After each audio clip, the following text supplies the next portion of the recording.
Assalamualaikum warahmatullahi wabarakatuh. Sahabat-sahabatku yang dirahmati Allah Subhanahu wa taala. Kita sebagai hamba Allah dan juga sebagai umat Rasulullah sallallahu alaihi wasallam tentu sangat menginginkan agar kita dapat beribadah di Masjidil Haram dan juga di Masjid Nabawi, berziarah ke Baitullah dan berziarah ke makam Rasulullah sallallahu alaihi wasallam. Sahabat-sahabatku yang dirahmati Allah Subhanahu wa taala, kita berharap mudah-mudahan masing-masing kita bisa berkesempatan untuk beribadah di Masjidil Haram dan juga beribadah di Masjid Nabawi, karena dua masjid itu memiliki keutamaan yang luar biasa di saat kita beribadah di dalamnya.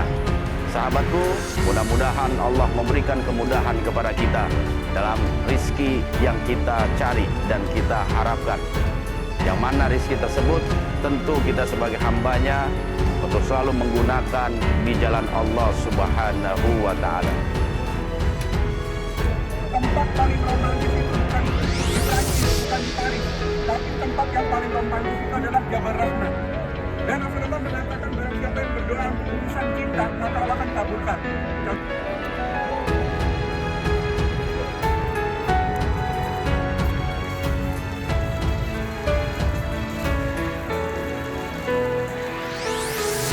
Mintalah kepada Allah di Jabal, jangan kebalik, jangan mintanya kepada Jabal Rahmah.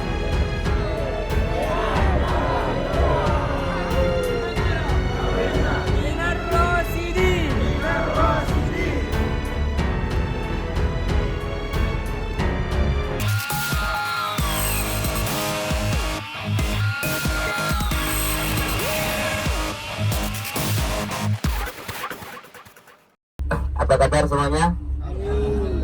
Sehat? Sehat? Pagi kok sudah lemas? Sehat? Semangat? Sudah sarapan ya? Alhamdulillah. Jadi pada kesempatan pagi hari ini, Bapak Ibu, yang mana pagi ini kita akan melakukan city tour. Kita akan mengetahui tempat bersejarah yang berada di kota Makkatul Mukarramah, yang mana tempat-tempat tersebut ketika Rasulullah membela Islam, yang mana juga ketika Rasulullah dikejar oleh orang-orang kafir Quraisy, disitulah kita akan mengetahuinya. Dan mana juga kita akan mengetahui yang namanya Jabal Rahmah, di mana bertemunya Nabi Adam dan Siti Hawa. Di situ juga kita akan mengetahui. Jadi Bapak Ibu semuanya, pada kesempatan pagi hari ini ya, yang mana Allah telah memberikan kenikmatan kepada kita, Allah telah memberikan kesehatan kepada kita, yang mana Bapak dan Ibu jangan lupa tetap bersyukur kepada Allah Subhanahu wa taala, yang mana nikmat-nikmat yang telah diberikan kepada kita, kita patut bersyukur kepada Allah Subhanahu wa taala. Jadi Bapak Ibu bifillahu bifrahman yang dimuliakan oleh Allah Subhanahu wa taala, mungkin kemarin dalam rombongan yang kedua, mungkin ada yang belum kenal saya. Saya ingin memperkenalkan diri ya. Nama saya Khalilur Rahman, bisa dipanggil Khalil ya. Asal saya dari Jawa Timur, Madura. Nanti Bapak dan Ibu kami akan mengenali melalui list ataupun dengan ID card masing-masing ya. Jadi berdirinya saya di sini untuk menyampaikan, tidak lupa juga dalam pelayanan pembimbingan Bapak Ibu selama berada di Makkatul Mukarramah ataupun Madinatul Munawwarah nantinya ya, yang mana apabila ada sesuatu yang ingin ditanyakan ataupun dari SDG yang dirahmati Allah Subhanahu wa taala, dan juga yang kami hormati Bapak dan Ibu dan juga pembimbing dari SDG dari Indonesia yang kami hormati, yang kami cintai, yang kami takdimi. Jadi Bapak Ibu bifillahu bifrahman yang dimuliakan oleh Allah Subhanahu wa taala, sebelum perjalanan lebih jauh lagi, alangkah baiknya kita membaca doa safar ataupun doa perjalanan, yang mana nantinya kita diberikan kemudahan, diberikan kelancaran dalam perjalanan pada pagi hari ini. Mari kita membaca doa bersama-sama. Bismillahirrahmanirrahim. Bismillahirrahmanirrahim. Allahu Akbar. Allahu Akbar. Allahu Akbar. Allahu Akbar. Allahu Akbar.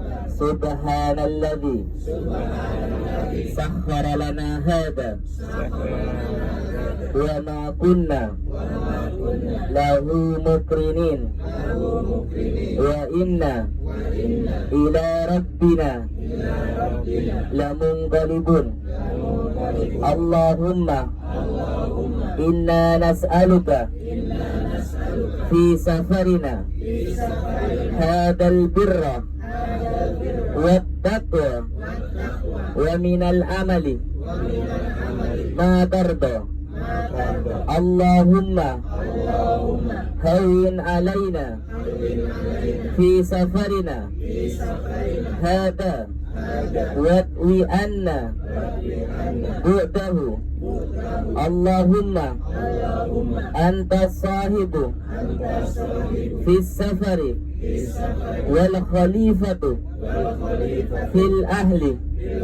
Allahumma inna na'udzu bika min wa'sa'is safari wa ka'abatil mandari wa su'i munqalabi fil mali wal ahli wal waladi. Rabbana atina fid dunya hasanatan wa fil akhirati hasanatan wa qina adzabannar. Bismillahirrahmanirrahim. Assalamualaikum warahmatullahi taala wabarakatuh. Waalaikumsalam warahmatullahi. Bismillahirrahmanirrahim. Innal hamdalillah nahmaduhu wa nasta'inuhu wa nastaghfiruh wa na'udzu billahi min shururi anfusina wa min sayyiati a'malina. May yahdihillahu fala mudilla lahu wa may yudlil fala hadiya lahu. Ashhadu an la ilaha illallah wahdahu la syarika lahu wa ashhadu anna Muhammadan 'abduhu wa rasuluh. Allahumma shalli ala sayyidina Muhammadin al-fatih lima ulik wal khatir lima sabaq nasiril haqqi bil haqqi wal hadi ila siratikal mustaqim wa ala alihi haqqa qadrihi wa miqdarihil azim. Baik Bapak Ibu, Difullah wa Difurrahman yang dimuliakan oleh Allah Subhanahu wa taala. Pertama kita akan mengunjungi yang namanya Jabal Sur. Jabal Sur ini merupakan salah satu tempat tersembunyinya Rasulullah bersama sahabatnya ketika dikejar oleh orang-orang kafir Quraisy. Terus setelah itu kita akan mengunjungi yang namanya Padang Arafah. Padang Arafah di mana di dalamnya terdapat Jabal Rahmah, tempat bertemunya Nabi Adam alaihissalam bersama Siti Hawa. Di mana Padang Arafah juga di mana tempat untuk jamaah haji melaksanakan wukuf pada tanggal 9 Dzulhijjah. Setelah dari Padang Arafah kita juga melewati yang namanya Musdalifah, di mana mabit ataupun bermalam bagi jamaah haji. Terus kita dilanjutkan kembali yaitu Mina, di mana Mina ini tempat pelontaran jemarat bagi jamaah haji. Nah setelah dari Mina yang insyaallah kita akan mengunjungi Museum Al-Wahyu, yang mana Museum Al-Wahyu ini ya di situ juga terdapat yang namanya Jabal Nur ataupun Gua Hira, di mana tempat pertama kali Rasulullah menerima wahyu di Jabal Nur ataupun di Gua Hira. Nah setelah agenda City Tour selesai, baru yang terakhir kita ambil mikot menjatuhkan niat umrah yang kedua. Jadi Bapak Ibu, umrah yang kedua ini umrah sunnah ya. Dalam artian umrah kedua bisa mengumrahkan orang lain yang sudah meninggal ya, bisa dibadalkan dan juga bisa untuk umrah diri kita sendiri. Dalam artian untuk umrah diri kita sendiri kita menyempurnakan umrah yang pertama. Nah disitulah setelah kita mengambil mikot, nah terlebih dahulu kita akan tujuan terakhir ke hotel. Nah setelah di hotel kita makan siang lalu menuju ke Masjidil Haram untuk melaksanakan tawaf dan sa'i. Di Masjidil Haram ini mempunyai keutamaan yang sangat luar biasa. Maka dari situ di mana di Ka'bah ini bagi orang-orang yang melaksanakan tawaf, yang melaksanakan sholat, bagi orang yang melihat Ka'bah, bagi orang yang melihat Ka'bah. Nah, di situ rahmat Allah diturunkan kepada kita 120 rahmat. Nah, di situ juga di Ka'bah ataupun di Masjidil Haram keutamaannya mempunyai 100 keutamaan dibandingkan masjid lainnya.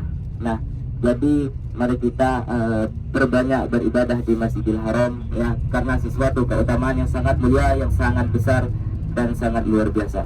Nah, jadi Bapak Ibu coba perhatikan sebelah kanan dari bus kita. Itu ada gunung besar. Nah, di situ yang namanya Jabal Sur. Kelihatan ya? Enggak? Itu sebelah kanan dari bus kita yang paling tinggi itu adalah Jabal Sur, di mana ketika Rasulullah bersembunyi di Jabal Sur tersebut bersama sahabatnya ketika dikejar oleh orang-orang kafir Quraisy. Karena kenapa? Karena saking bencinya orang-orang kafir Quraisy itu ya, ketika Rasulullah ingin menyebarkan agama Islam, nah disitulah Rasulullah bersembunyi. Nah, itu sebelah kanan dari bus kita, gunung yang paling tinggi ya, sebelah kanan yang paling tinggi. Nah, di situ terdapat gua yang muatnya cuma 2 orang ataupun 3 orang di dalamnya.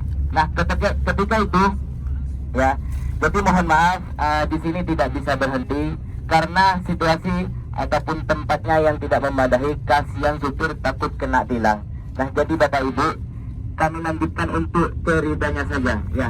Di situ di Jabal Sur tersebut, di mana tempat tersembunyinya Rasulullah bersama sahabatnya ketika dikejar oleh orang-orang kafir Quraisy. Nah, di situ orang-orang kafir Quraisy yang dipimpin oleh Abu Sufyan mengadakan seimbara kepada kepada umatnya sesama orang kafir Quraisy. Barang siapa yang menemukan Rasulullah mati ataupun hidup akan mendapatkan 100 ekor unta, kata Abu Sufyan ya. Barang siapa yang menemukan Rasulullah mati ataupun hidup maka akan mendapatkan 100 ekor unta. Nah, disitulah penduduk orang-orang kafir Quraisy ini yang berada di kota Mekah girang, semangat ingin mendapatkan hadiah tersebut. Gak mau tahu mati ataupun hidup, Rasulullah harus ditemukan, kata penduduk orang-orang kafir Quraisy berada di kota Mekah. Nah, waktu itu Rasulullah berada di rumahnya. Nah, sedangkan rumah Rasulullah ini sudah dikepung dengan orang-orang kafir Quraisy, Bapak Ibu ya. Sudah dikepung dengan orang-orang kafir Quraisy, maka disitulah di dalam rumah Rasulullah ada sahabatnya yang bernama Sayyidina Ali. Muhammad mengatakan kepada Ali, ya Ali, bisakah engkau menggantikan tempat tidur saya? Wahai Muhammad, kalau ini emang benar-benar perintah darimu, maka saya siap, maka saya sanggup. Nah, disitulah Sayyidina Ali menggantikan tempat tidurnya Rasulullah. Maka ketika hendak mau keluar, dapat mukjizat ataupun pertolongan dari Allah Subhanahu wa taala dalam ayat-ayat firman-Nya Allah Subhanahu wa taala, yaitu wa ja'alna min baini aydihim saddan wa min khalfihim saddan fa awsaynahum fa hum la yubsirun. Dan kami adakan dinding di belakang mereka dan dinding di depan mereka sehingga mereka tidak bisa melihat, dan kami tutup matanya sehingga mereka tertidur. Nah, disitulah ketika hendak mau membuka pintu Rasulullah, orang-orang kafir Quraisy tertidur. Lalu Rasulullah keluar dari rumahnya mengambil debu untuk dilemparkan ke mata orang-orang kafir Quraisy ini. Maka disitulah Rasulullah ketika keluar dari rumahnya, yang mana orang-orang kafir Quraisy ini yang mengepung rumahnya. Nah, disitulah orang kafir Quraisy tertidur, lalu Rasulullah hendak pergi lalu menuju ke rumahnya Sayyidina Abu Bakar untuk mengajak hijrah dari kota Mekah menuju ke kota Madinah, yang mana juga perintah dari Allah Subhanahu wa taala untuk menyebarkan agama Islam di kota Madinah. Karena di kota Mekah ini tidak ada harapan bagi Rasulullah untuk menyebarkan agama Islam, karena saking banyaknya orang-orang kafir Quraisy termasuk yang dipimpin Abu Sufyan ini membenci Rasulullah karena dengan penyebaran agama Islam yang tidak disukai. Maka disitulah Rasulullah dicari, ingin mau dibunuh oleh orang-orang kafir Quraisy. Nah, setelah dari situ baru Rasulullah bersama Sayyidina Abu Bakar ini sahabatnya lalu menuju ke Jabal Sur untuk bersembunyi. Di situ bersembunyi Bapak Ibu selama 3 hari 3 malam. Nah bayangkan, selama 3 hari 3 malam tidak ada makanan, tidak ada lampu, tidak ada minuman. Namun tetapi yang putra putri dari Sayyidina Abu Bakar tersebut ya menolong ataupun membantu ya selama 3 hari Siti Asma ini mengantarkan makanan dan minuman, dan juga yang mana putra dari Sayyidina Abu Bakar yang bernama Abdurrahman menjadi mata-mata ataupun mengintai orang-orang kafir Quraisy bahwasannya kalau ada kabar yang tidak baik ataupun yang baik, dia memberitahu setiap sorenya kepada ayahandanya yang bernama Sayyidina Abu Bakar. Nah di situ ketika orang-orang kafir Quraisy mencari Rasulullah ya karena ingin mendapatkan hadiah 100 ekor unta. Nah ada salah satu orang kafir Quraisy ini hendak ingin mau memasuki gua Sur tersebut. Namun ada pertolongan juga mukjizat dari Allah Subhanahu wa taala melalui 3 pertolongan. Yang pertama dengan adanya sarang laba-laba. Yang kedua dengan adanya sangkar burung merpati. Yang ketiga dengan adanya akar pepohonan. Nah, di situ ketika orang kafir Quraisy, salah satu orang kafir Quraisy hendak ingin mau memasuki mulut gua tersebut. Nah, berpikiran orang kafir Quraisy ini, kalau memang ada orang di dalamnya, maka sarang laba-laba yang ada di mulut gua ini rusak. Nah, berpikir yang kedua sama, kalau emang ada orang di dalamnya, maka sarang burung merpati ini dengan telurnya hancur ataupun rusak. Sama juga berpikiran orang kafir Quraisy yang ketiga, kalau emang ada orang di dalamnya, maka akar pepohonan ini yang berada tumbuh di mulut gua tersebut akan runtuh. Nah, disitulah yang mana pertolongan Allah Subhanahu wa taala bagi orang kafir Quraisy tidak memasuki tempat tersebut. Padahal di dalamnya itu ada Rasulullah bersama Sayyidina Abu Bakar. Arafah. Ya, kawasan tanah Arafah di mana dalam batasan-batasan tanah Arafah tersebut ketika pada tanggal 9 Dzulhijjah ketika ingin melaksanakan ukuf ya, jemaah haji harus berada di dalam tanah Arafah. Apabila kita ukuf di luar tanah Arafah, maka haji kita itu tidak sah. Karena kenapa? Karena yang mana syarat ketentuan rukun wajibnya ibadah haji yang mana di tanah Arafah tersebut ini yang paling inti dan utama dibandingkan dengan rukun hajinya. Nah, karena kenapa? Karena istilah dari situ ibadah jamaah haji tersebut ya harus melakukan wajib al-hajju Arafah. Haji adalah Arafah. Apabila kita tidak melaksanakan ukuf di dalam Arafah ini, maka haji kita tidak sah. Nah, pada tanggal 9 Dzulhijjah itu harus berada di tanah Arafah ya. Maka ketika pelaksanaan ukuf bagi jamaah haji pada tanggal 9 Dzulhijjah dari terbenamnya matahari sampai dari terbitnya matahari sampai terbenamnya matahari. Nah, disitulah pada tanggal 9 Dzulhijjah bagi jamaah haji melaksanakan ibadah ukuf. Nah, jadi Bapak Ibu, di mana kanan kiri dari bis kita yang banyak sekali pepohonan, yang mana tempat berteduhnya bagi jemaah haji ketika ingin melaksanakan ukuf, yang mana pohon tersebut namanya pohon akasia kalau di Indonesia. Kalau di sini dinamakan pohon Soekarno. Karena kenapa? Karena ketika Soekarno melaksanakan haji di mana padang Arafah ini tidak ada tempat teduh sama sekali, maka disitulah Soekarno mengusulkan pemerintahan Raja Arab Saudi untuk menanam pohon di padang Arafah tersebut. Ketika itu Soekarno juga tidak mengusulkan saja, akan tetapi mengirim satu pesawat Hercules untuk ditanamkan di sini yang namanya pohon akasia. Nah, disinilah Bapak Ibu yang mana di tanah Arafah sebelum hari pelaksanaan haji ya, pelaksanaan ukuf ibadah haji. Nah, di sini juga banyak tenda-tenda yang akan dibangun dengan fasilitas kenyamanan bagi jemaah haji reguler ataupun mau VIP ya, semuanya itu difasilitasi yang mana dalam ketentuan pemerintah untuk kenyamanan bagi jemaah haji.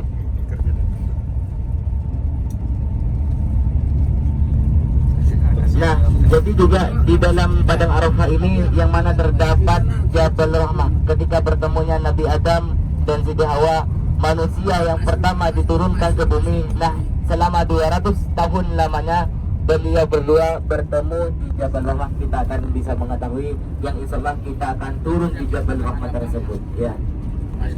Nah, coba perhatikan sebelah kanan dari bis kita itu pojok di depan yang banyak orang naik ke atasnya, itu adalah Jabal Rahmah. Sebelah kanan pojok dari bis kita itu adalah Jabal Rahmah, ya. Jadi Bapak Ibu, kita turun, kita ambil foto-foto.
Foto dulu bersama bareng-bareng. Setelah itu nanti kita akan mendengarkan sirahnya sebentar, sejarahnya apa.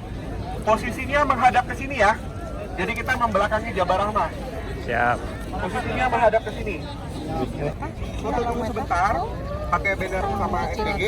Kemudian setelah itu nanti akan dijelaskan sejarahnya ataupun sirahnya. Setelah itu kita akan doa. Kemudian nanti Bapak Ibu diberikan waktu untuk berdoa masing-masing kepada Allah di Jabal Rahmah yang berurusan dengan cinta. Jadi berurusan cinta seperti apa? Contohnya jodoh, keturunan. Mintanya sama Allah di Jabal Rahmah. Jangan kebalik ya.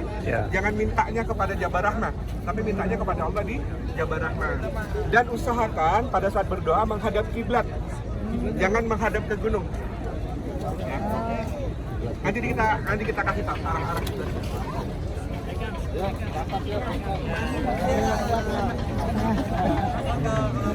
Katanya kalau bahasanya saya, tempat paling romantis itu bukan di Prancis, bukan di Paris, tapi tempat yang paling romantis itu adalah Jabal Rahmah. Dan Rasulullah mengatakan barang siapa yang berdoa untuk urusan cinta, maka Allah akan kabulkan. Contohnya seperti apa? Seperti jodoh, karir, keturunan, rezeki, lunas hutang, apapun yang Bapak Ibu ingin minta dengan urusan duniawinya, mintalah kepada Allah di Jabal Rahmah. Jangan kebalik, jangan mintanya kepada Jabal Rahmah.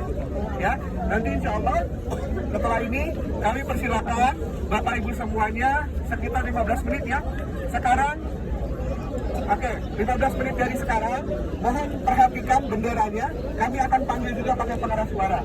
Jika tidak memungkinkan untuk naik ke atas, lebih baik berdoanya dari bawah saja, supaya nanti kita bisa mengunjungi tempat-tempat yang lainnya, agar waktunya bisa lebih.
Siti Zubaidah, yang mana Siti Zubaidah itu terkenal dengan yang mana untuk menyalurkan sumber mata air dari atas gunung, ya, disalurkan lalu dikumpulkan menjadi satu untuk ditampung,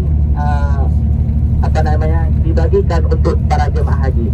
Bisa dibuat minum, bisa dibuat ambil wudhu ataupun sebagainya. Nah, di situ Siti Zubaidah yang mana juga dapat perintah dari Allah Subhanahu wa Ta'ala melalui mimpinya bahwasanya menyalurkan sumber mata air dari atas gunung. Nah, disitulah bukan cuma di kawasan Tanah Arafah, kan, tetapi di Taif itu juga pernah Siti Zubaidah menyalurkan sumber mata air dari bukit ataupun dari atas gunung.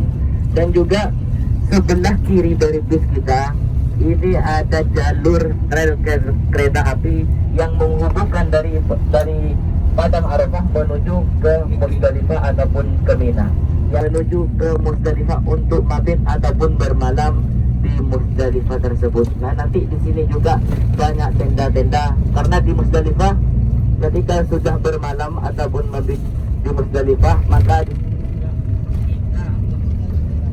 kita bagi jemaah haji mengambil batu kerikil untuk pelontaran Jumarat yang berada di Mina. Nah, ngambilnya itu di kawasan area Musdalifah. Nah, di sini Bapak Ibu sebelah kanan dari bis kita ini adalah masjid namanya Mas'aril Haram, ya, Mas'aril Haram, yang mana masjid ini juga dipakainya 1 tahun 1 kali.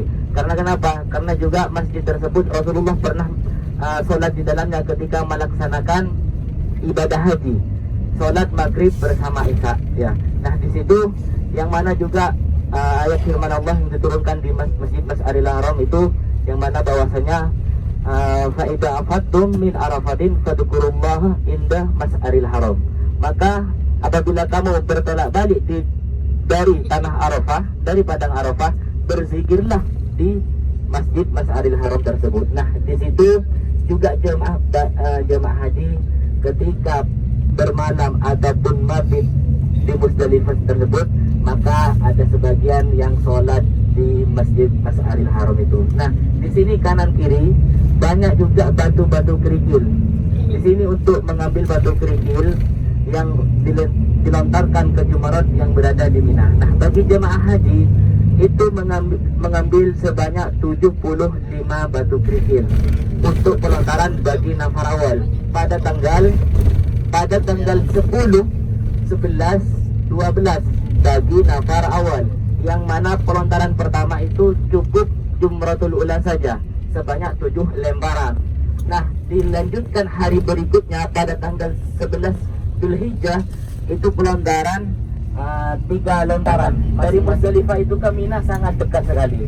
Nah, di depan ini nanti ini area kawasan Mina, yang mana di Mina ini banyak tenda-tenda yang permanen yang tidak dicopot, ya. Nah, di depan ini ada plat, ini sudah memasuki kawasan area Mina. Nah, di sebelah kanan kiri ini tenda-tenda banyak yang permanen yang tidak copot. Tetapi ketika pelaksanaan ibadah haji semuanya itu dibangun, apalagi yang tidak permanen, dengan fasilitas kenyamanan AC ataupun kasur, apalagi makanan, semuanya ada, ya. Jadi di kawasan Mina ini untuk pelontaran Jumarat yang akan dilakukan bagi jemaah haji. Terjadinya ketika Raja Abraha dengan pasukan gajah yang ingin menyerang Ka'bah, itu terjadinya di sini, ya, di kawasan Mina, perbatasan Musdalifah sama Mina.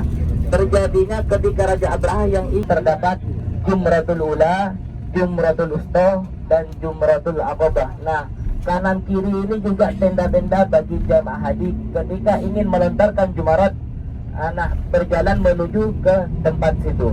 Nah, bagi jamaah haji ketika ingin melontarkan Jumarat, nah, kalau di sebelah kanan dari bis kita itu yang dinamakan terowongan Mina, pojokan sebelah kanan, kelihatan ya. Nah, di situ dulunya ada satu terowongan saja, karena di mana terowongan Mina itu terjadinya kecelakaan bagi jemaah haji, banyak yang meninggal pada tahun 90-an. Nah, disitulah ketika lawan arus terjadinya kecelakaan bentrokan yang sangat dahsyat. Banyak jemaah haji dari Indonesia yang meninggal dunia pada tahun 90-an di sana.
لبيك اللهم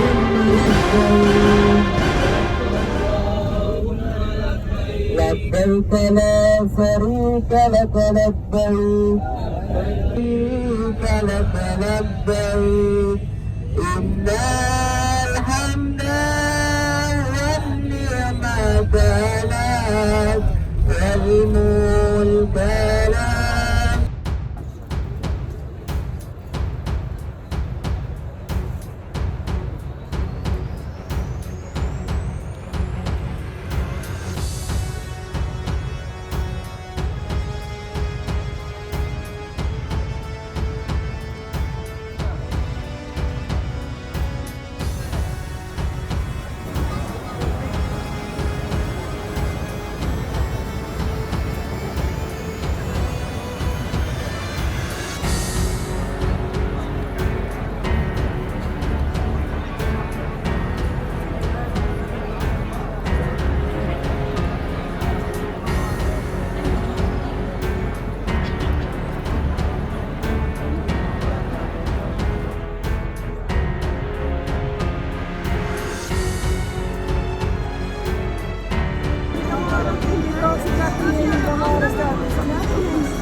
أشهد أن لا